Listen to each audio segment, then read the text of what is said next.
جب جان گلے تک پہنچ جائے اور لوگ کہنے لگیں اس وقت کون جھاڑ پھونک کرنے والا ہے، اور اس جاں بلب نے سمجھا کہ اب جدائی کا وقت ہے اور پنڈلی سے پنڈلی لپٹ جائے، اس دن تجھ کو اپنے پروردگار کی طرف کھینچے چلے چلنا ہے۔ پھر ایسے مغرور نے نہ تو پیغمبر صلی اللہ علیہ وآلہ وسلم کو سچا جانا اور نہ نماز پڑھی، لیکن جھٹلایا اور منہ پھیر لیا، پھر اپنے گھر والوں کے پاس اکڑتا ہوا چل دیا۔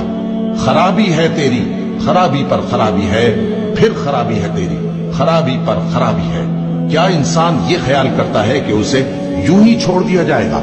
کیا وہ منی کا جو ٹپکائی جاتی ہے ایک قطرہ نہ تھا، پھر لوتھڑا ہوا، پھر اللہ نے اس کو بنایا سو اس کے اعضاء کو درست کیا، پھر اس کی دو قسمیں بنائیں، مرد اور عورت۔ کیا اس کو اس بات پر قدرت نہیں کہ مردوں کو زندہ کر دے؟